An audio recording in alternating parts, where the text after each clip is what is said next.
வணக்கம். வணக்கம். நீங்க தூய்மை பணியாளராக எத்தனை ஆண்டுகளாக இதை பணியாற்றிட்டு இருக்கீங்க? விருப்பப்பட்டு தான் இந்த தொழில் செய்றீங்களா? கண்டிப்பா விருப்பப்பட்டு மக்கள் பணி செய்து வரேன் நானு.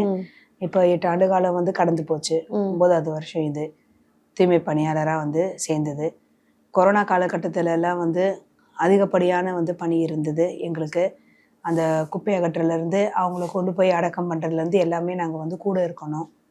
நாங்கள் செய்கிற பணியிலேருந்து கொரோனா நேரத்தில் வந்து மாற்று பணியாக இருந்தது. நீங்க எப்போ இருந்து இந்த தூய்மை பணியாளர் பணிக்கு வந்தீங்க? எத்தனை ஆண்டுகளாக இருக்கிறீங்க? ஆரம்ப கட்டத்துல இந்த பணிக்கு வந்து இது வந்து மக்கள் பணி அப்படின்னு நினைச்சு வந்தீங்களா? இல்ல வேற வழி இல்லாம இந்த பணிக்கு வந்தீங்களா? வேற வழி இல்லாமல் குடும்ப சூழ்நிலை காரணமாக தான் இந்த பணிக்கு வந்தேன் நான். ஓகே. எத்தனை ஆண்டுகளாக இருக்கீங்க? இதில் வந்து இப்போ 7 ஆண்டு தாண்டி 8வது ஆண்டு இது. 8வது ஆண்டு. ஆமாம். ஓகே. உங்க குடும்ப சூழல் பத்தி சொல்லுங்க. நீங்க ஒரு குடும்ப சூழல் தான் காரணம் அப்படின்னு சொல்றீங்க. ஸோ குடும்ப சூழல் அப்படின்றத பத்தி சொல்லுங்க. திருமணம் ஆகிறதுக்கு முன்னாடி எதுவும் தெரியல குடும்ப சூழ்நிலை. அந்த உணவு, உடை, இருப்பிடத்துக்கு எங்களுக்கு வந்து எந்த ஒரு குறையும் தெரியல. கல்யாணம் ஆன பிறகு தான் வந்து 2 குழந்தைங்களான பிறகு அவங்க வந்து அவங்கள படிக்க வைக்க எப்படின்னா, அந்த ஒரு வருடமும் வந்து அவங்களுக்கு கட்டக்கூடிய அந்த ஃபீஸ் வந்து அதிகமாகும் போது அந்த குடும்பத்தில் வந்து பெரியவங்க இருந்தாங்க, மாமனார் மாமியார்லாம் இருந்தாங்க. இப்போ அவங்களுக்கு மருத்துவ செலவு எல்லாமே வந்து பார்க்கும்போது எங்கள் குடும்பத்தை வந்து கொஞ்சம் காப்பாற்ற வேண்டிய அந்த சூழ்நிலையில் என்னுடைய கணவருக்கும் வந்து நான் ஏதாவது வந்து அவருக்கும் ஒரு உதவியாக இருக்கணும் அப்படிங்கிறதுனால இந்த வேலைக்கு போகணுன்னு நான் வந்து முடிவெடுத்தேன். இல்லாட்டி வந்து முன்னாடியே வந்து நான் முடிவெடுத்திருப்பேன். பிள்ளைங்க சின்னதாக இருக்கிறதுனால சரி நம்மளும் இருந்து பார்த்துக்கணும் அப்படிங்கிற ஒரு கட்டாயத்துல நான் வந்து போல. அதுக்கப்புறமா அந்த வேலைக்கு வந்து பிடிச்சிருந்துதான் அந்த வேலைக்கு போனேன். எதனால உங்களுக்கு இது பிடிக்கும்னு சொன்னீங்க இந்த வேலை அப்படின்றது? இந்த வேலை என்னன்னு தெரியாது எனக்கு. எங்களுடைய அக்கா தான் இந்த வேலைக்கு வந்து எனக்கு சிபாரிசு பண்ணி எனக்கு வந்து வாங்கி கொடுத்தாங்க. இந்த மாதிரி மாநகராட்சியில இந்த மாதிரி வேலைக்கு எடுக்கிறாங்க, இந்த மாதிரி குப்பை பிரிக்கிற வந்து வேலைக்கு வந்து போகணும் அப்படின்னு சொல்லிட்டு அவங்க வந்து சொன்னாங்க. அதுக்கப்புறமா சரின்னு சொல்லிட்டு நான் வந்து ஒத்துக்கிட்டு அந்த வேலையை போயிட்டு செய்ய ஆரம்பித்தேன். என்னுடைய கணவருக்கு உதவியாக இருக்கும், என் குழந்தைங்களை வந்து மெயினாக வந்து படிக்க வைக்கணும் நான் அப்படிங்கிற ஒரு எண்ணம் இருந்தது. உங்களுக்கு எத்தனை குழந்தைங்க? எனக்கு 2 குழந்தைங்க இருக்காங்க, ஒரு ஆண் ஒரு பெண். ஓகே. இப்போ நீங்க வந்து இந்த தொழிலுக்கு வந்து குடும்ப சூழல் காரணமாக நீங்க வந்திருக்கிறீங்க. இப்போ வந்ததுக்கு அப்புறமா இவ்வளவு சிரமமா இருக்கே அப்படின்னு என்னைக்காவது நினைச்சது உண்டா? இல்ல, அந்த மாதிரி நினைக்கிறல. குடும்பத்துல எவ்வளோ வந்து ஒரு கஷ்டம் இருந்தாலும், ஏதாவது வந்து குடும்பத்துல பிரச்சனைகள் இருந்தாலும் இந்த வேலைக்குள்ள வந்த பிறகு அந்த பிரச்சனைகள் எதுவுமே வந்து ஞாபகத்துக்கு வராது. எப்படி சொல்றீங்க? நிறைய பேர் நான் கேட்டது வரைக்கும் நான் வந்து சிரமப்பட்டுதான் செய்யறோம், இதை எப்படி நாங்க பிடிச்சு செய்வோம் அப்படின்ற மாதிரி சொல்லியிருக்கிறாங்க. நீங்க இதை வந்து நான் பிடிச்சுதான் செய்யறேன் அப்படின்னு சொல்றீங்கன்னா அந்த ஒரு வார்த்தைக்கான அர்த்தம், அது காரணம் அப்படின்றத பத்தி சொல்லுங்க. ஏன்னா டெய்லி வந்து மக்களோட வந்து பயணிப்போம். மக்களோட வீடு வீடா போயிட்டு குப்பை பிரிச்சு கொடுங்கன்னு சொல்லுவோம் நாங்க. அதுக்கப்புறம் வந்து அந்த குப்பையை வந்து தரம் பிரிச்சு கொடுக்கறது, இதுல வந்து அந்த வேலையில வந்து கஷ்டம் இருக்கும் அந்த வேலையில. ஏன்னா வந்து இந்த வேலையை முடிச்சுட்டு அடுத்தது வந்து கேங்க் ஒர்க்குன்னு சொல்லிட்டு கூட்டிட்டு போவாங்க அந்த வேலைக்கு. அதுக்கப்புறம் போயிட்டு அங்கேயும் கஷ்டம் இருக்கும். அந்த குறிப்பிட்ட நேரத்துல வந்து எங்களுடைய அந்த வேலை வந்து முடியாது. காலையில 6:30 மணிக்கு உள்ள போனோம்னா 1:30 மணிக்கு மறுபடியும் எங்களுக்கு கையெழுத்து. அதுக்கப்புறமும் அந்த பணி நேரம் தாண்டியும் சில வேலைகள் வந்து மேயர் வராங்க, யாராவது வந்து முக்கிய பிரமுகர்கள் வராங்க அப்படின்னும் போது அந்த வேலையினுடைய நேரம் வந்து தொடரும். அப்ப சரியான நேரத்துல எங்களால வந்து சாப்பிட முடியாது. எங்களுக்கு எப்படின்னா, நாங்க போனோம் ஒரு கழிப்பிடத்துக்கு போனோம்னா அதையும் வந்து நாங்க வந்து அடக்கி வச்சுக்கணும். அந்த குறிப்பிட்ட நேரத்துல வந்து எங்களால போக முடியாது. இதனால வயிறு சம்பந்தமான பாதிப்பெல்லாம் எங்களுக்கு வந்து நிறைய ஏற்பட்டிருக்கு. நீங்க எந்த பகுதியில வந்து வேலை செய்யறீங்க? நான் வந்து தண்டையார்பேட்டை பகுதி. தண்டையார்பேட்டை. ஆமா. உங்களுக்கு ஒரு வண்ணாரப்பேட்டையே சேர்ந்தது. ஆமா. தூய்மை பணியாளர்கள் தான். தூய்மை பணியாளர் வேலையை தான் நாங்க வந்து செஞ்சுட்டு வந்தோம். கொஞ்சம் வந்து என்னன்னா அதுல படிக்க தெரியும், எழுத படிக்க தெரியும் அப்படின்னு சொல்லும் போது அதை என்ன பண்ணுவாங்கன்னா, வீடு வீடா போயிட்டு நீங்க வந்து எடுத்து சொல்லுங்க அப்படிங்கிற வேலையை கொடுப்பாங்க. நாங்க வந்து எல்லாமே வந்து பிரிச்சு காட்டணும். பிரிச்சு காட்டணும். அதாவது வந்து இந்த பேம்பர்ஸ், நாப்கின் அது எல்லாமே பிரிச்சு கொடுக்கணும். அதை வந்து இப்படி பிரிச்சு, அதாவது இந்த பிஓவி ஓட்டுறவங்க இருக்கிறாங்க இல்லையா, எங்க கூட வேலை செய்யறவங்க இருக்காங்க இல்லையா, அவங்களுக்கு நம்ம வந்து சொல்லிக் கொடுக்கணும். எங்களுக்கு வந்து கூட்டு போய் சொல்லி கொடுப்பாங்க. பிளாஸ்டிக்ல இத்தனை ரகம் இருக்கு, இது வந்து இதெல்லாம் பிரிச்சு கொடுக்கணும், இது எல்லாமே வந்து வித்தா இதெல்லாமே வந்து காசு வரும் மாநகராட்சிக்கு, இது எல்லாமே வந்து அவங்களுக்கு கை வச்சு நாங்க எல்லாமே பிரிச்சு காட்டணும். உங்களுக்கு அதுக்காக எக்யூப்மெண்ட்ஸ், இந்த கிளவுஸ் இந்த மாதிரி எல்லாம் கொடுப்பாங்களா? சில நேரத்துல கொடுப்பாங்க, பல நேரங்கள்ல கொடுக்க மாட்டாங்க. பல நேரங்கள்ல கொடுக்க மாட்டாங்க. சோ இத நீங்க அந்த மாதிரியான விஷயங்கள் செய்யும் பொழுது நீங்க ஏதாவது கேட்டிருக்கீங்களா? நீங்க ஏதாவது அந்த வேலைகளை செய்யும் பொழுது நீங்க எப்படி ஃபீல் பண்ணிருக்கீங்க? பிரிச்சு காட்டணும் அப்படின்னு சொல்லும்போது அது நிர்பந்தப்படுத்துவாங்களா, இல்ல அது எப்படி நடக்கும்? அந்த நிர்பந்தப்படுத்துவாங்க. அது பிரிச்சே கொடுக்கணும். மக்கும் குப்பை எல்லாமே பிரிச்சு கொடுக்கணும்.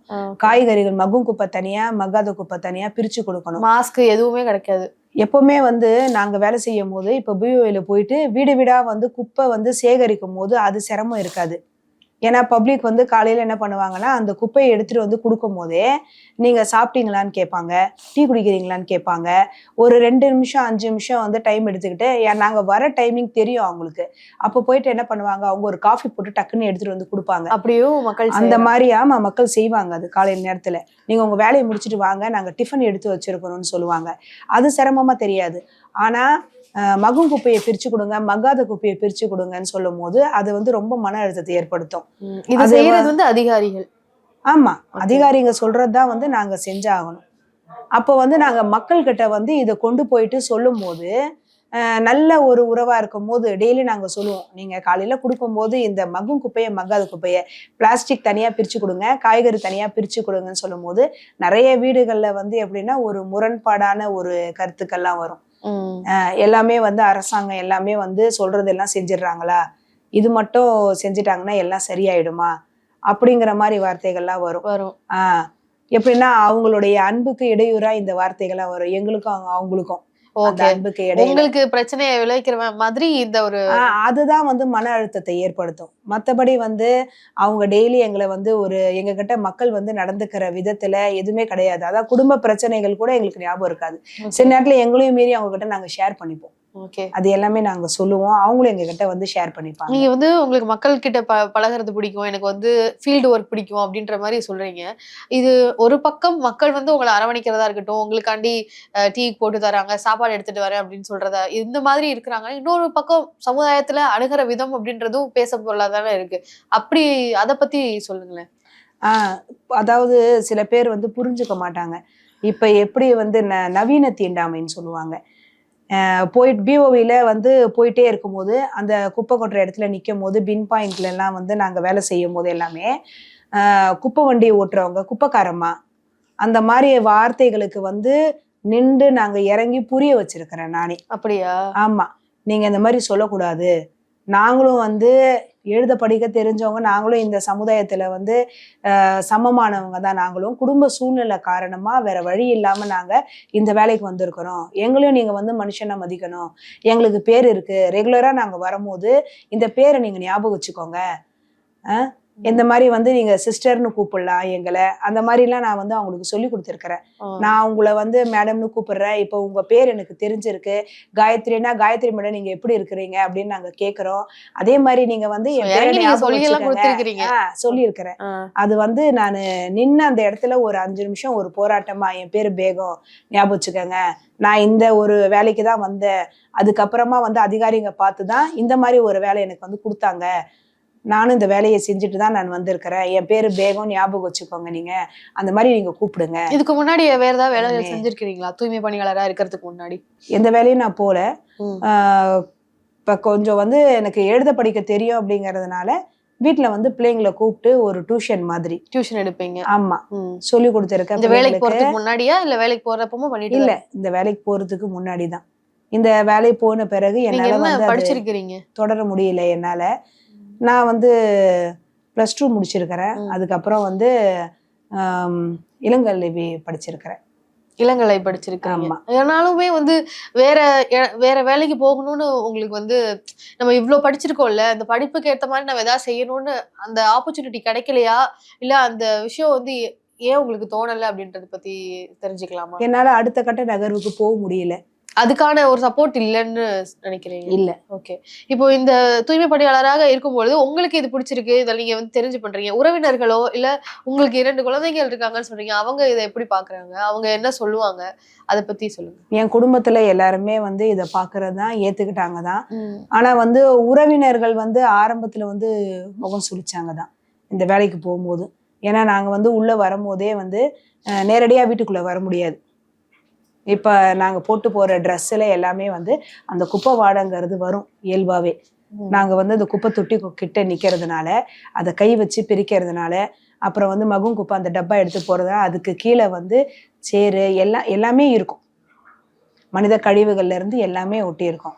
அதனால நாங்க வந்து டைரக்டா வந்து உள்ள போக முடியாது. எங்க மேல வந்து அந்த துர்நாற்றம் வீசும். அன்றாடம் நாங்க வந்து 2 முறை வந்து குளியல் எடுத்துக்கிட்டாதான் அந்த துணிகளை வந்து தனியா நாங்க துவைச்சு போடுவோம். ஆரம்பத்துல வந்து உறவினர்கள் எல்லாருமே வந்து முகம் சுளிச்சாங்க. குடும்ப சூழ்நிலைக்காக தான் போறோங்கிறது புரிஞ்சுக்கிட்டு யாரும் அதை பத்தி வந்து விமர்சிக்கிறது இல்லை. ஏன்னா வந்து வேலைக்கு போற நேரத்துல வந்து ஒரு தோற்றம் இருக்கும். குடும்ப நிகழ்ச்சிகள்ல கலந்துக்கும் போது ஒரு தோற்றம் இருக்கும். எப்பவுமே வந்து குடும்ப உறவினருக்கு நம்ம இருக்க போறது இல்லை. நம்ம குடும்பத்தோட தான் நம்ம இருக்க போறோம் அப்படிங்கிறதுனால பெருசா எனக்கு வந்து அதுல பாதிப்பு பொருட்படுத்தல தெரியல. நீங்க. நான் பொருட்படுத்தல. ஓகே. எவ்வளவு நேரம் இது வந்து இந்த வேலை அப்படின்றது? காலையில இத்தனை மணிக்கு போனா நான் இத்தனை மணிக்கு வந்துரலாம். சில நேரங்கள்ல இந்த மாதிரி இருக்கும். ஆனா இத்தனை மணிக்கு போனா இத்தனை மணிக்கு வர முடியும் அப்படின்ற மாதிரி எவ்வளவு நேரம் நீங்க வேலை செய்றீங்க ஒரு நாளைக்கு? இந்த அதாவது 6:30 மணிக்கு உள்ள போனோம்னா நாங்க மறுபடியும் வந்து 1:30 மணிக்கு எங்களுக்கு கையெழுத்து. ஓகே. மதியானம் 1:30 மதியானம் 1:30 மணிக்கு கையெழுத்து. 2 மணிக்கு முடிஞ்சிரும். அதுக்காகவே இந்த வேலையை வந்து தேர்வு செஞ்சேன். வந்து பள்ளியில இருந்து வந்த பிறகு என்னுடைய குழந்தைங்களை நான் பார்க்க முடியும்.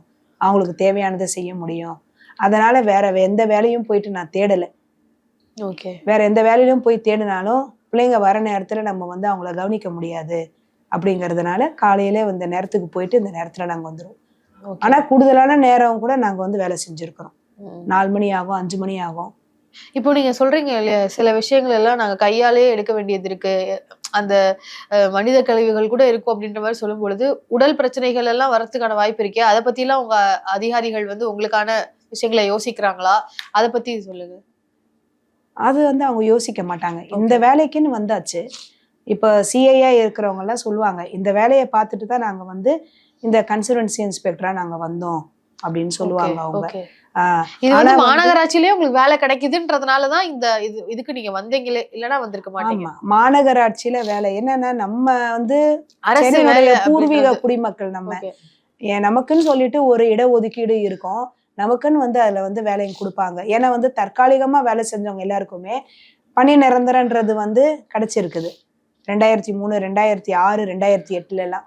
அதை நினைச்சுதான் நம்ம மாநகராட்சி ஊழியரா வேலை செய்யறோம் அப்படிங்கும் போது கண்டிப்பா இதுல பணி நிரந்தரம் இருக்கும் அப்படின்னு நம்பிக்கையோட நம்பிக்கையோட. ஆமா. ஓகே. இப்போ வந்து உங்களுக்கு என்ன சிக்கல் இருக்கு? எதனால இந்த போராட்டம் செஞ்சீங்க? ரிப்பன் பில்டிங் வாசல்ல இருந்து இப்போ 100வது நாள் கிட்ட வந்து உங்களுடைய போராட்டம் வந்து தொடர்ந்துகிட்டு இருக்கு. உங்களுடைய கோரிக்கை என்ன? நீங்க போராட்டத்துக்கான காரணம் என்ன? நாங்க மாநகராட்சி ஊழியரா வேலை செஞ்சோம் 30/7/2025. அது வரையுமே சென்னை மாநகராட்சி ஊழியர் தான் நாங்க. சென்னை மாநகராட்சி மூலியமா தான் எங்களுக்கு வந்து ஊதியம் வந்துட்டு இருந்தது. கரெக்டா 1ஆம் தேதி 8ஆம் மாசத்துல இருந்து சட்டவிரோதமா எங்களுக்கு வந்து பணி நீக்கப்பட்டது. நாங்க தேசிய நகர்ப்புற வாழ்வாதார திட்டத்தின் கீழ் வேலை செஞ்சவங்க. அதுக்கப்புறம் அதான் அண்டை வீட்டு குழு SHG அப்படிங்கிற வந்து பேர் மாற்றத்தை கொண்டு வந்தாங்க. 31/7ஆம் தேதி நாங்க வந்து வேலைக்கு போகும்போது, இல்லை நீங்க வந்து ராம்கில நீங்க வந்து வேலை செய்யணும், இதுல உங்களுக்கு வந்து வேலை கிடையாது சென்னை மாநகராட்சியிலன்னு சொன்னாங்க. போராட்டத்தினுடைய ஆரம்பமே வந்து 1ஆம் தேதி 8ஆம் மாசம் 2025ஆம் தேதி. அதுக்கு முன்னாடி வந்து 6 நாள் உண்ணாவிரத போராட்டம் இருந்தோம் நாங்க. இது வந்து தனியார் மயமாக்கப்படுதுன்னு சொல்லிட்டு 7ஆம் மாசத்துல உண்ணாவிரதம் இருந்தோம். 5வது மண்டலத்துல 3 பெண்கள், 6வது மண்டலத்துல 2 பெண்கள். இப்பவும் காலவரையற்ற உண்ணாவிரதம் வந்து இருந்துட்டு இருக்கிறாங்க 5 பேரு. இப்போ நீங்க இந்த போராட்டத்தை காரணம் இது அப்படின்றப்போ உங்களுக்கு மாநகராட்சியில இருந்ததுக்கும் இந்த ராம்கீல போறதுக்கும் வந்து என்ன வித்தியாசம் இருக்கும்னு நீங்க நினைக்கிறீங்க? எதனால இதை மறுக்கிறீங்க ராம்கீல வேலை செய்யறது அப்படின்றத?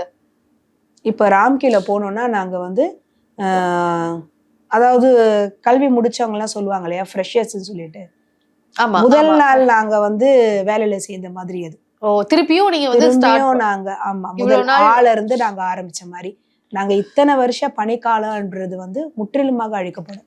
நாங்க சென்னை மாநகராட்சியில வந்து வேலை செஞ்சவங்க. எங்களுக்கு அந்த சென்னை மாநகராட்சி போது எங்களுக்கு அந்த ஐடி கார்டு எல்லாம் கொடுப்பாங்க, கொரோனா ஐடி கார்டு எல்லாம். அதுல சென்னை மாநகராட்சின்னு சொல்லிட்டு அதுல வந்து சீல் அடிச்சு அதுல மண்டல அலுவலருடைய கையெழுத்து போட்டு அந்த மாதிரி கொடுப்பாங்க. அது எல்லாமே எங்களை வந்து அந்த வேலைக்கு வந்து எங்களை வந்து ஊக்கப்படுத்தும். நாங்க சென்னை மாநகராட்சி ஊழியரு, சென்னை மாநகர மக்களுக்கு நாங்க வந்து விழிப்புணர்வோட நாங்க வந்து இந்த பணியை செய்யணும் அப்படிங்கிற ஆசை எங்களுக்குள்ள இருக்கும். உங்களுக்கு ஒரு யாருமே தெரிஞ்சுக்க அங்கீகாரம்ன்ற மாதிரி மாட்டாங்க. இருந்ததுன்னு சொல்றீங்க, கரெக்டா? எங்களுக்கு ஒரு அங்கீகாரம். அது வந்து எங்க முழு மனசுல எங்களுக்கு ஒரு பெருமிதம் எங்களுக்கு. ஓகே. சென்னை வாழ் மக்கள் நாங்க, எங்க மக்களுக்காக நாங்க வந்து அந்த பணி செய்யறோன்றது, அதை பார்க்கும் போதே எங்களுக்கு அந்த உள் உணர்வு அதிகமா இருந்தது எங்களுக்கு. எவ்வளவு சம்பளம் கொடுத்தாங்க நீங்க சென்னை மாநகராட்சிக்காக பணியாற்றிய போது? உங்களுக்கு எவ்வளவு சம்பளம் இருந்தது? இறுதியா நாங்க வாங்குனது உழைப்போர் உரிமை இயக்கத்தின் மூலமா, அவங்க ஒரு நகர்வும் போராட்டம் மூலியமா வாங்குனது 753. ஒரு நாளைக்கு? ஆமா. அது வந்து அன்னன்னைக்கு நீங்க வாங்கிக்கலாம் இல்ல. ஓகே. மாத இறுதியில தான் கொடுப்பாங்க. மாத சம்பளம் தான் இது. ஆமா, 1ல இருந்து 15ஆம் தேதிக்குள்ள வரும். அப்ப 22,000 ரூபாய், 23,000 ஒரு நாளைக்கு 753. 391 ரூபாயில இருந்து இந்த பயணம் தொடங்குச்சு. இதுல வந்து தலைவர் உழைப்போர் உரிமை இயக்கத்தினுடைய மாநில தலைவர் பாரதி அவர்கள் 4 நாள் உண்ணாவிரதம் இருந்தார், அம்பத்தூர் தோழர் கூடத்துல. அதுக்கப்புறமா தான் இந்த சம்பளம்ன்றது வந்து நிர்ணயமாச்சு. ஓகே. அதனாலதான் வந்து 23,000 ரூபான்றது அவருடைய போராட்டத்தின் இதுலதான் உங்களுக்கு வந்து கிடைச்சது. ஆமா, அவருடைய உண்ணாவிரதம். அதான் அந்த உண்ணாவிரத போராட்டத்தின் மூலியமா தான், இந்த உழைப்போர் உரிமை இயக்க அமைப்பு மூலியமா தான் எங்களுக்கு கிடைச்சது. இந்த 23,000 சம்பளம்ன்றது நீங்க எத்தனை ஆண்டுகள் இதை வாங்குனீங்க? 8 மாத காலம் வாங்கணும். வெறும் 8 மாதம் தான் வாங்குனீங்க. அதுக்கு முன்னாடி எல்லாம் உங்களுக்கு எவ்வளவு சம்பளம் இருந்தது? 657 வாங்கணும் நாங்க. மாசத்துக்கு 687 ரூபா வாங்கணும். 525 ரூபா வாங்கணும். 450 ரூபா வந்தது. 391 ரூபால இருந்து இப்படி படிப்படியா வாங்கினதான் இறுதியா 753. இந்த 753ன்றது 8 மாத காலம் தான் வாங்கியிருக்கிறோம். அது வாங்குறதுக்குள்ளே வந்து இப்ப திருப்பி நீங்க ராம்கீல போனீங்கன்னா உங்களுக்கு எவ்வளவு சம்பளம் கிடைக்கும்? இப்ப 23,000 ரூபாய் வாங்கிட்டு இருக்கக்கூடிய சென்னை மாநகராட்சிக்காக பணியாற்றி இருக்கக்கூடிய தூய்மை பணியாளர் ராம்கீக்கு போனாங்க அப்படின்னா அவங்களுக்கு எவ்வளவு கிடைக்கும்? ராம்கீல போனா இப்ப வந்து பிஓஇ ஓட்டுறவங்களுக்கு 19,000. பேட்டரி ஆப்ரேட்டட் வெஹிக்கிள் அது. ஓகே. பிஓவிங்கிறது குப்பை சேகரிக்கும் வாகனம் அது. அந்த வந்து ஓட்டுறவங்களுக்கு வந்து 19,500 ரூபான்றது வரும். அவங்களுக்கு 2,000 ரூபாய் இஎஸ்ஐ பிஎஃப் எல்லாம் பிடிமானம் போக 17,000 16,000 சொச்சம் அவங்களுக்கு கையில வரும். அதே மாநகராட்சியில அந்த பேட்டரி வெஹிக்கிள் ஓட்டுறவங்களுக்கு எவ்வளவு இருக்கும்? மாநகராட்சியில பேட்டரி ஆப்ரேட்டருக்கும் பெருக்குறவங்களுக்கும் 2 பேருக்குமே வந்து சம ஊதியம். ஓகே. ஓகே. அந்த 23,000 சம ஊதியம். ஓகே. அதே வந்து இதுல ராம்கீல வந்து பெருக்குறவங்களுக்கு வந்து 16,000 சொல்லிட்டு அவங்களுக்கு இஎஸ்ஐபிஎஃப் பிடிக்க போக 14,000 கையில வரும் அவங்களுக்கு. ஓகே. இதுல வந்து என்னன்னா எங்களுடைய பணியில 6,000 வந்து எங்களுக்கு வந்து கூலி திருட்டுது. ஓகே. இப்போ இதே பேட்டரி வெஹிக்கிள் ஓட்டுறவங்களுக்கு 19,000 ரூபாய் 17,000 ரூபாய் கையில வரும். 17,000 கையில வரும். 23,000 ரூபாய் வாங்கிட்டு இருந்தவங்கள 15 17 அப்படின்ற ஒரு நிலை வருது. சரி, இப்போ நீங்க சொல்றீங்க இல்லையா, நான் சென்னை மாநகராட்சிக்காக நான் வேலை செய்யறேன்றப்போ அது எனக்கு ஒரு அங்கீகாரம், அது எனக்கு ஒரு பெருமை அப்படின்ற மாதிரி நீங்க சொல்றீங்க. திருமாவளவர்களுடைய கருத்தை நீங்க பார்த்திருப்பீங்க. அவரு உங்களுக்கு ரிப்பன் பில்டிங் வாசல்ல போராட்டம் வைக்கும் போதே அவர் சொன்னாரு, நீங்க இதை வந்து குறிப்பிட்ட மக்கள் தான் இதை வந்து இந்த தொழிலை வந்து செய்யறாங்க, குறிப்பிட்ட ஒரு சமுதாயத்து மக்கள் மட்டும் தான் இதை செய்யறாங்க, இது செய்யக்கூடாது, மூட்டை தூக்குற தொழில் கூட போவாங்க, இது விசிகாவில இருந்து சொன்னவங்கள நான் சொல்றேன், மூட்டை தூக்குற தொழில் கூட போவாங்க, இந்த தொழிலுக்கு போவாதீங்க, ஏன்னா இது தொடர்ந்து நீங்க இதே செய்யற மாதிரியான ஒரு நிலைக்கு தள்ளப்பட்டுருவீங்க, இதை நிரந்தரப்படுத்த கூடாது அப்படின்றதுதான் அவருடைய கருத்தா இருந்தது. அப்போ அது தவறுன்னு சொல்லுவீங்களா, இல்ல அந்த கருத்து நியாயமான கருத்து தானே அப்படின்ற பார்வையும் இருக்கே? நியாயமான கருத்து இல்ல அவருடையது. ஆனா விமர்சிக்க கூடிய அளவுக்கு வந்து வலுவான ஒரு எந்த ஒரு இதுவும் சொல்லல, அவர் ஒரு செய்தியா அவர் சொல்லல.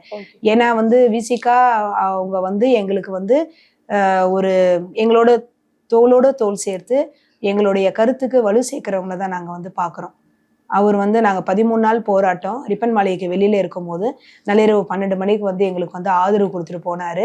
முதல்வர் அவர்கள்கிட்ட வந்து எங்களுடைய கருத்தை கொண்டு போயிட்டு அவரு சேர்த்தாரு. அதுக்குரிய பெருமைக்குரியவர் அவரு. அதுக்கப்புறமா அவரு இந்த ஒரு கருத்தை சொல்லும் போது தூய்மை பணியாளர்களும் நாங்களும் உழைப்போர் உரிமை இயக்கத்தினுடைய தலைமையிலையும் யாருமே வந்து அந்த கருத்துக்கு மாற்றான கருத்து நாங்க எதுவுமே சொல்லவே இல்லை. ஏன்னா அவங்களுடைய நிலைப்பாடு என்னன்றத வந்து நேரடியா நாங்க வந்து பாக்குறவங்க. 7 கட்ட பேச்சுவார்த்தை வந்து ரிப்பன் பில்டிங்குள்ள அமைச்சர் அவர்கள் கூடயும் கார்பரேஷன் ஆணையர் அவர்கள் கூடயும் மேயர் அவர்கள் கூடயும் நடக்கும் போது அப்ப கூட வந்து இதுல வந்து தொலைபேசியில் அவர் வந்து தொடர்பு கொண்டு அதாவது எங்களை வந்து அங்கேருந்து அகற்றணும் அப்படின்னு சொல்லும் போது மாற்று இடம் கொடுங்கன்னு சொல்லிட்டு வந்து எங்களுக்காக வந்து குரல் கொடுத்தவர் அவர். ஓகே. விசிகானுடைய தலைவர் குரல் கொடுத்தவர். அதனால அதே மாதிரி இதுல வந்து எம்ஆர்எஃப் பணியாளர்கள் அவங்களுடைய ஒரு நாள் பட்டினி போராட்டம் வந்து நடத்தினாங்க. எழில் கருடின் அவங்களுடைய தலைமையில நிரந்தர பணிக்காக. அந்த இடத்துல வந்து திருமாவளவன் அவர்கள் வந்தாரு. நாங்களும் வந்து போயிருந்தோம். தலைவர் பாரதி அவர்களுடைய பங்களிப்பும் அதுல இருந்தது. அதுல பங்கேற்று இருந்தாரு. அப்ப எங்களுக்காக அந்த இடத்துல சொன்னாரு, என்னுடைய கருத்தை வந்து நான் வந்து அந்த அர்த்தத்துல வந்து சொல்லல, பணி நிரந்தரப்படுத்தக்கூடாதுன்னு சொல்லல அவங்களுக்கு. இத வந்து எந்திரமயமாக்கல் அப்படிங்கிறது வேணும். ஓகே. அப்படிங்கிறது வந்து சொன்னாரு. ஆனா செய்திகள்ல வந்ததுன்றது அப்போ அதை எப்படி நம்ம புரிஞ்சுக்கிறது? ஊடக செய்திகள், ஊடக நண்பர்கள் எப்பவுமே எங்களுக்கு வந்து உறுதுணையா இருந்திருக்காங்க. ஆனா வந்து எதனால வந்து என்னன்னா, ஒரு 1000 பேர் கூடி இருக்கிற இடத்துல 300 பேருன்னு எதனால வந்து பதிவு செய்யறாங்கன்னு தெரியல. எங்களுடைய செய்தியும் வந்து எங்களுடைய வலியும் வேதனையும் வந்து முழுசா வந்து பதிவிட மாட்டாங்க.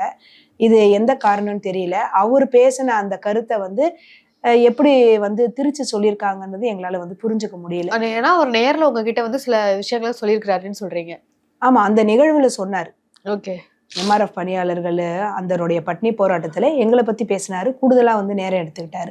நான் அந்த மாதிரி கருத்தை முன்வைக்கல. தூய்மை பணியாளர்கள் நிரந்தரப்படுத்தப்படணும், ஓகே, அரசனுடைய கவனத்துக்கு கொண்டு போகணும் இது அப்படிங்கிற மாதிரிதான் வந்து அவர் பேசியிருக்காரு. ஓகே. அப்ப நிரந்தரப்படுத்தப்படணும். இப்ப நிரந்தரப்படுத்தப்பட்டா தொடர்ந்து குடும்ப சூழல் காரணமாக நான் இந்த வேற வழி இல்லாம வரேன்னு சொல்லி ஒரே சமுதாய மக்களே வர்றதுக்கான அந்த ஒரு நெருக்கடி இருக்குன்றத நீங்க எப்படி பாக்குறீங்க? இப்போ நாளைக்கு அடுத்த ஜெனரேஷன்ல வரவங்களுக்கும் எங்களுக்கு வேற வேலை வாய்ப்பு இல்ல, வேற எங்களுக்கு வேலை கிடைக்கல, சரி இங்க இந்த வேலை போனா எனக்கு மாநகராட்சியில அரசு வேலையா இது இருக்கும் அப்படின்ற அடிப்படையில அவங்க இந்த வேலைக்கு தள்ளப்படுவாங்க, ஆட்டோமேட்டிக்கா இந்த வேலைக்கு வந்துருவாங்க, வேற யாரும் இந்த வேலையை பார்க்க வரமாட்டாங்க, நம்ம பாத்துக்கலாம், நம்மளுக்கு இந்த வேலை எப்பவுமே இருக்கும் அப்படின்ற அந்த நிலைமைக்கு வந்துடக்கூடாது இல்லையா?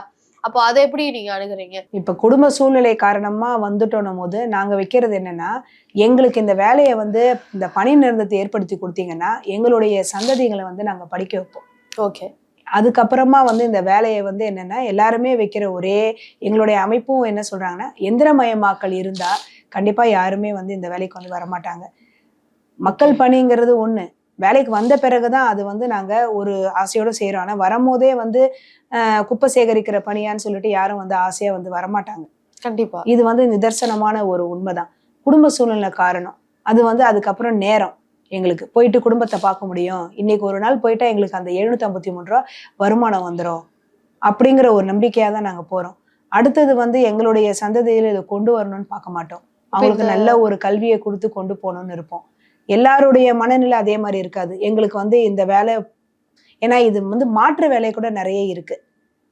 இந்த வேலை இல்லாம மாநகராட்சியில நிறைய மாற்று வேலைகள் கூட இருக்குது.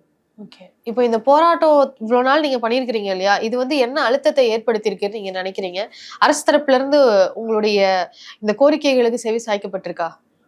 இல்ல, இதுவரையுமே வந்து யாரும் எங்க கிட்ட வந்து பேசல. எங்களுடைய 4 பெண்கள் வந்து இணையோட வந்து 14வது நாள் இன்னைக்கு வந்து, இன்னைக்கு கரெக்டா 9வது நாள் இன்னைக்கு அவங்க கால வரையற்ற உண்ணாநிலை போராட்டத்துல இருக்கிறாங்க. அரசாங்கம் வந்து செவி சாய்க்கணும். நாங்க கேட்கறதெல்லாம் ஒண்ணுதான். முதலமைச்சர் அவர்கள்கிட்ட 31/7/2025 நாங்க வந்து சென்னை மாநகராட்சி ஊழியரா நாங்க வந்து வேலை பார்த்திருந்தோம். அந்த வேலையே எங்களுக்கு கொடுங்க.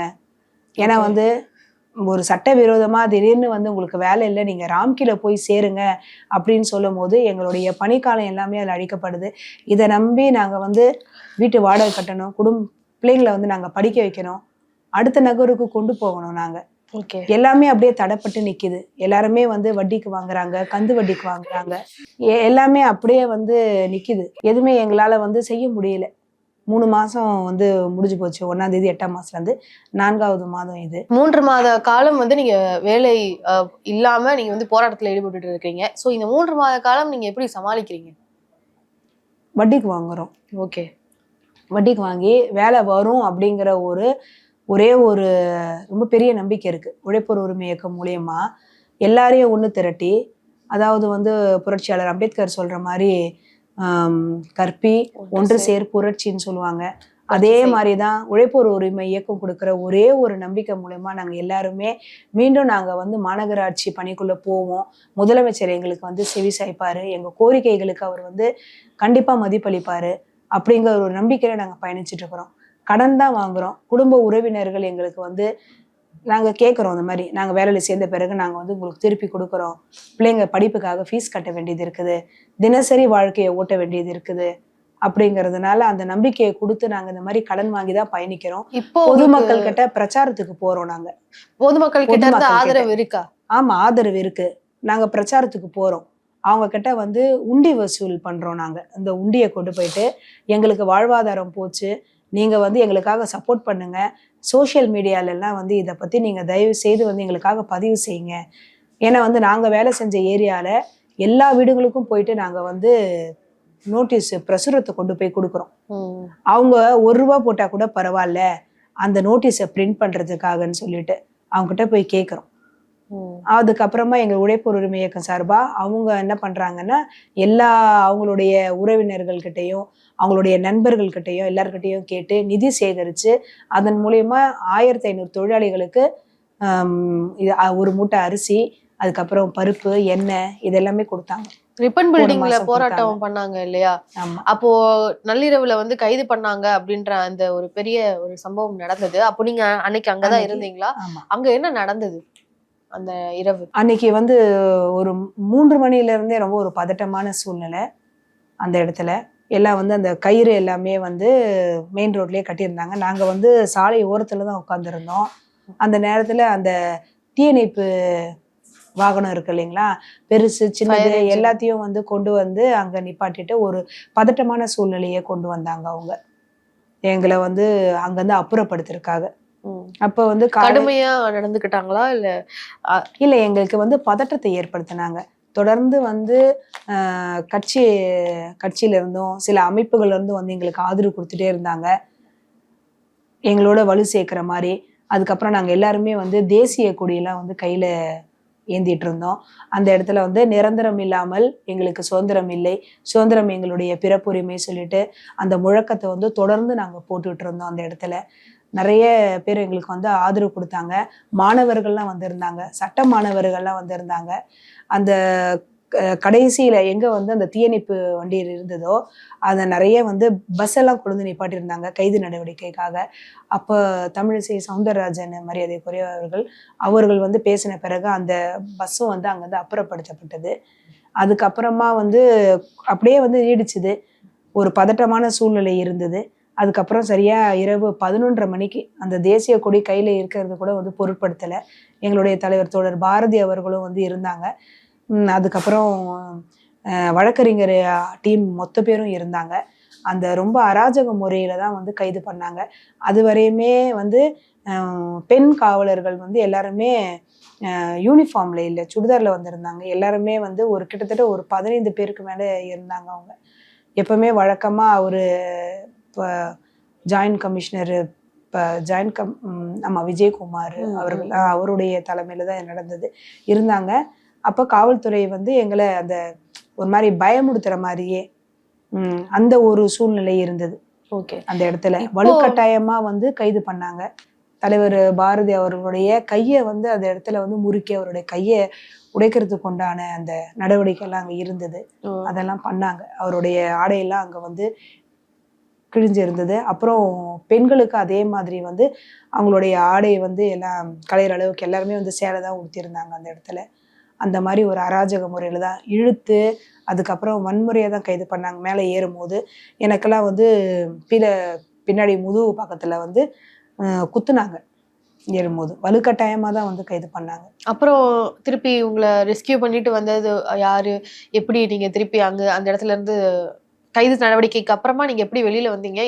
எப்படி யாரு உங்களுக்கு அப்போ ஆதரவு தெரிவிச்சது? யாரு உங்களை சப்போர்ட் பண்ணி வெளியில கூட்டிட்டு வந்தாங்க? காவலர்கள் அராஜகமா கைது பண்ணாங்கன்னு சொல்றீங்க இல்லையா? கைது பண்ணதுக்கு அப்புறமா என்ன நடந்தது? கைது பண்ணதுக்கு அப்புறமா அவங்களே விட்டுட்டாங்க. ஆமா, அடுத்த நாள் தான் எங்களை விட்டாங்க. ஓகே. இப்போ வந்து அரசாங்கம் தரப்புல இருந்து தூய்மை பணியாளர்களுக்கு வந்து 3 வேளை சாப்பாடு, அதே மாதிரி ஓய்வு எடுக்கிறதுக்காக நாங்க அறை கொடுக்குறோம், அவங்களுடைய பிள்ளைங்க வந்து படிக்கிறதுக்காக இப்போ வேலை செய்யறாங்க அப்படின்னா எத்தனை பிள்ளைங்க இருக்கிறாங்களோ பிள்ளைங்களுக்கு படிக்கிறதுக்கு லோன் 10 லட்சம் ரூபாய் தரோம் அப்படின்ற சலுகைகள் எல்லாம் கொடுக்குறோம் அப்படின்றதெல்லாம் வந்து அரசு தரப்புல இருந்து இந்த இதெல்லாம் வந்து வரவேற்கக்கூடிய விஷயமா? இல்ல நீங்க இதை எப்படி கன்சிடர் பண்றீங்க? நீங்க இதை எப்படி வரவேற்கிறீங்க? நீங்க இதை எப்படி அணுகுறீங்க? இப்ப முதலமைச்சர் அவர்கள் வந்து 3 வேளை சாப்பாடு அறிவிச்சிருக்காரு. இது வந்து எதுக்கு எங்கள மாரி என்ன மாரி இருக்கிற தொழிலாளிக அறிவிச்சிருக்கறனால, இதுல நாங்க வந்து நிராகரிக்கிறதுக்கு இல்ல. இத வந்து வரவேற்கிறோம் அவருடைய திட்டங்கள. தாட்கோன்ற ஒரு அமைப்ப கொண்டு வந்தாங்க அதுல. எங்க எல்லாருக்குமே வந்து வேலை செஞ்சுட்டு இருக்கும்போது மாநகராட்சியில. அப்ப நாங்க எல்லாருமே தற்காலிக பணியாளர்கள், டெம்பரவரிங்கிறனால நாங்க வந்து அது எல்லாருமே வந்து நாங்க வாங்குனோம். அதுல அந்த திட்டங்கள் எல்லாமே இவர் சொன்னது வந்து முன்னாடியே இருந்தது. ஆனா 13 நாள் போராட்டத்துக்கு அப்புறமா, தொடர் போராட்டத்துக்கு அப்புறமா, காலவரையற்ற உண்ணாநிலை கையில எடுக்கும்போது, அதுக்கப்புறமா தான் வந்து 3 வேளை சாப்பாடுங்கிறது வந்து அவர் அறிவிச்சிருக்காரு. நாங்க வந்து கேட்கறது வந்து எங்களுக்கு வேலைய கேட்கிறோம் நாங்க. நாங்க எல்லாருமே வந்து இதுல தூய்மை பணியாளர்கள்ல 90 விழுக்காடு பெண்கள் தான் இருக்கிறோம்.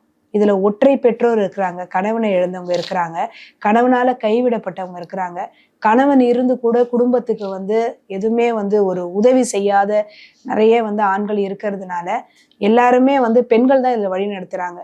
ஒரே ஒரு பெண் நாங்க அதான் கேட்கிறோம். பெண்களுக்கு மட்டும் அவர் வந்து நிறைய நலத்திட்டங்களை அவர் வந்து கொண்டு வராரு. மகளிருக்கு வந்து இந்த மாதிரி இலவச பயணம்ன்றது கொண்டு வராரு, மகளிர் உதவித்தொகைன்றது கொண்டு வராரு, எல்லாமே செய்யறாரு. தனித்தனியா வந்து இந்த திட்டங்கள் அவர் செய்யறது எல்லாம் எல்லாருக்குமே போய் சேரணும்னா பெண்களாகிய எங்களுக்கு வந்து அந்த வாழ்வாதாரம் சிறக்கக்கூடிய அளவுல வேலையை மட்டும் அவர் கொடுத்தாருன்னா அவர் கொடுக்குற அத்தனை திட்டங்களும் ஒரு குடும்பத்துக்கு போய் சேரும். இப்ப மாநகராட்சியில இருக்கிறீங்க அப்படின்னா உங்களுக்கு 23,000 ரூபாய் கிடைச்சதுன்னு சொல்றீங்க இல்லையா? இப்போ நீங்க மாநகராட்சியிலேயே வேலை செய்யறீங்க அப்படின்னா உங்களுக்கு என்ன மாதிரியான சலுகைகள் இல்ல என்ன மாதிரியான ஒரு வேலை நிரந்தரம் அப்படின்றது ஒண்ணு இருக்கும். அதை தாண்டி வேற என்ன செக்யூரிட்டி பினான்சியலா உங்களுக்கு என்னென்ன பாதுகாப்புகள் இருக்கு? மாநகராட்சியில வேலை செய்யும் போது முதல்ல மாநகராட்சி ஊழியர்ன்னு நம்மளுடைய நம்ம வந்து இங்க பூர்வீக குடிமக்கள், எங்களுக்கு வந்து ஒரு பணி பாதுகாப்பு அதுல. இப்ப நாங்க வந்து அதுல வேலை செய்யறோம் அப்படின்னு சொல்லும் போது இன்னைக்கு நாங்க வந்து இந்த சம்பளத்தை வாங்குறோம். படிப்படியா வந்து சம்பளம் உயரும். மாநகராட்சி ஊழியரா இருக்கும்போது சர்வீஸுக்கு ஏத்த மாதிரி வந்து அதனுடைய எங்களுடைய சம்பள உயர்வு ஏற்படும். அதனால வந்து குடும்ப சூழலை மேம்படும். பிள்ளைங்களை படிக்க வைக்க முடியும் எங்களால. ஒரு நல்ல ஒரு சமுதாயத்தை எங்களால உருவாக்க முடியும். எந்த ஒரு சீர்கேடும் வந்து எதுவுமே வந்து நடக்காது. இப்ப குடும்பத்துல எதுவுமே இல்ல, வருமானம் கம்மியா இருக்குதுன்னா நிறைய வந்து நிறைய பேரை நாங்க பார்த்திருக்கோம். கூட வேலை செய்யறவங்கல நிறைய வந்து குற்றங்கள் ஏற்படும். அது எல்லாமே தடுக்கப்படும். மாநகராட்சி ஊழியரா இருக்கும்போது சம்பள உயர்வு மட்டும் இல்லாம பணி பாதுகாப்பு வழங்கப்படும். அதுக்கப்புறமா நாங்க நிரந்தரப்படுத்தப்பட்டோம்னா அதுக்கப்புறம் எங்களுக்கு வந்து பென்ஷன் திட்டம் அறிவிக்கப்படும். இப்போ விஜய் வந்து நீங்க போராட்டம் களத்துல ரிப்பன் பில்டிங்ல இருக்கிறப்போ அவர் உங்களை வீட்டுக்கே அழைச்சு வந்து பேசினதாக செய்திகள் எல்லாம் வந்தது. அவர் என்ன சொன்னாரு அப்படின்றதெல்லாம் உங்களுக்கு தெரியுமா? அவர் அதாவது பனையூர் அவருடைய ஆஃபீஸ்ல தான் வந்து எங்களை கூப்பிட்டாரு. அவர் வந்து இங்க நாங்க ரிப்பன் மாளிகைக்கு வெளியில போராட்டம் நடத்திட்டு இருக்கும் போது அவர் எங்களை வந்து பார்க்க வரதான் செய்தி இருந்தது. ஆனா வந்து சட்ட ஒழுங்கு வந்து பிரச்சனைகள் ஏற்படும். அவர் வந்து ஒரு நடிகர் அப்படிங்கறதுனால அவர் மேல இருக்கிற ஒரு அன்பால எல்லாருமே வந்து சட்ட ஒழுங்கை மீறது வந்து ஏற்படும். ஏன்னா நாங்க தூய்மை பணியாளர்கள், நாங்க எந்த ஒரு சட்டத்தையும் நாங்க வந்து மீறல.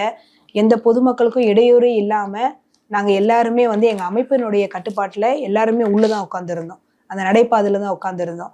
இப்ப அவர் ஒரு நடிகர் வராருன்னா இது பொதுமக்களும் வந்து இதுல வந்து இணைஞ்சிருவாங்க. அப்ப நாங்க வந்து அந்த விதியை மீறணுமா, பொதுமக்கள் பண்ணாங்களான்னு சொல்லிட்டு எதுவுமே வந்து ஆலோசிக்க முடியாது அதுல. அந்த மாதிரி இருக்கும் பட்சத்துல வந்து நான் உங்களை வந்து அலுவலகத்திலேயே சந்திக்கிறேன்னு சொல்லிட்டு பனையூர்ல அவருடைய ஆஃபீஸ் இருக்கு. அங்கதான் வந்து நாங்களும் வந்து அவரை சந்திக்கணும்னு இருந்தது.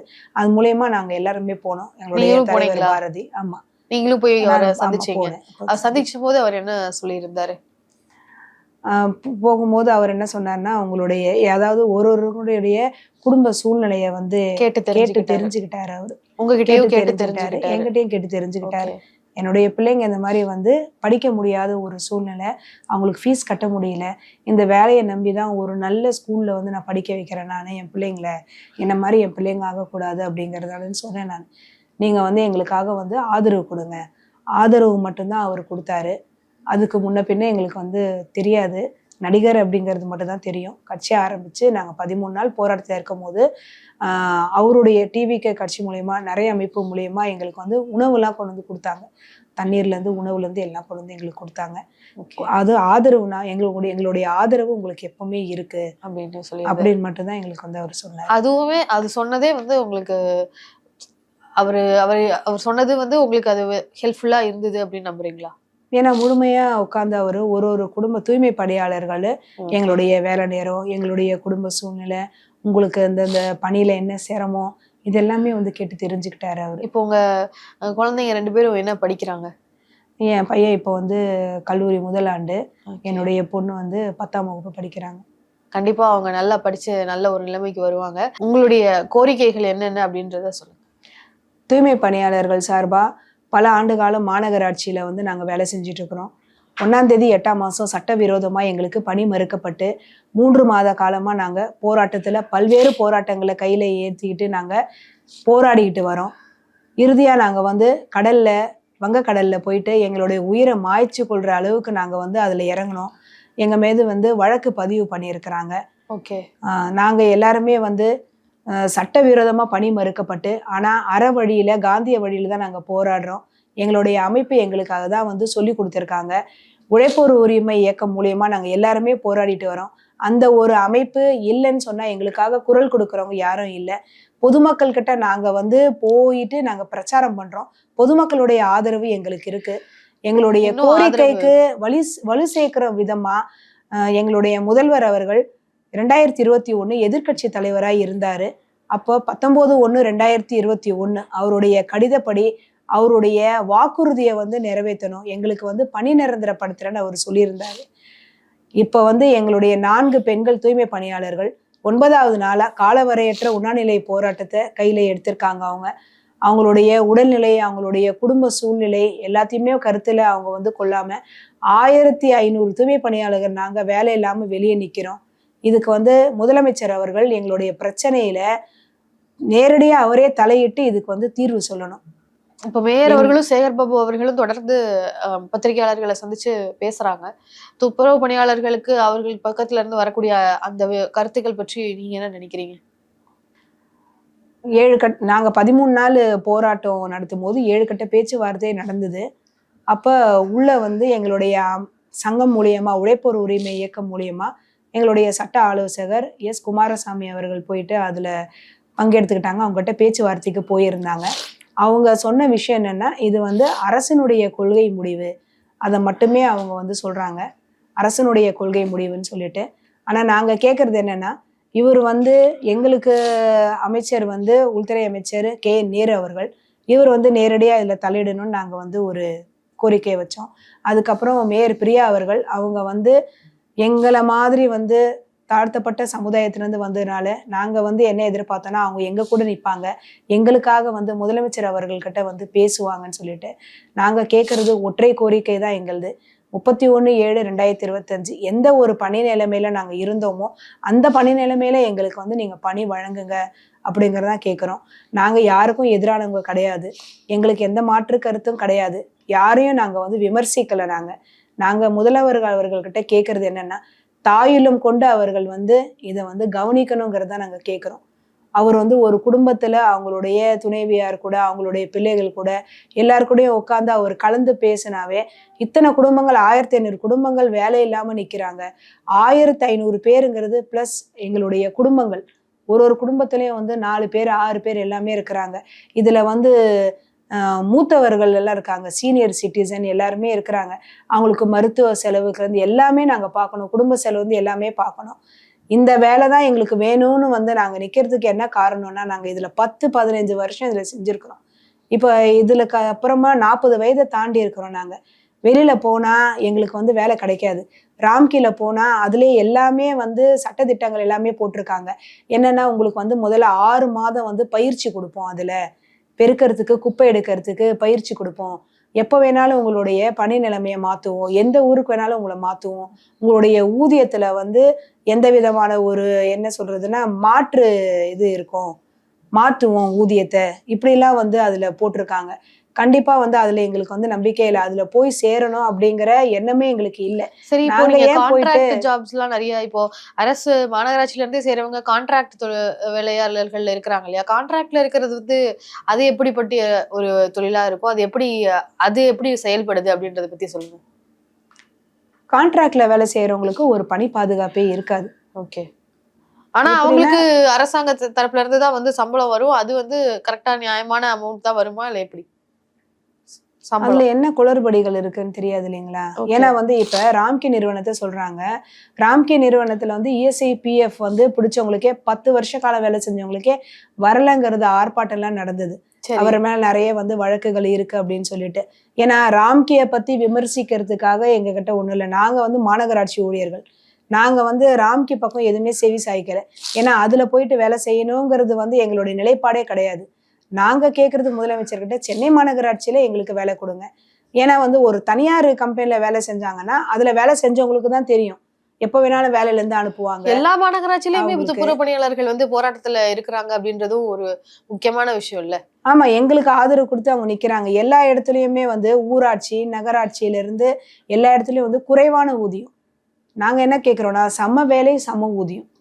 இப்போ வந்து நகராட்சியில எப்படி இருக்குதோ, மாநகராட்சியில எப்படி இருக்குதோ, அதே மாரி ஊராட்சி, அப்புறம் நகராட்சி எல்லாத்துலயும் வந்து இதே சம்பளம் குடுத்தா, எல்லாருமே எங்கள மாரி மனுஷங்க தானே!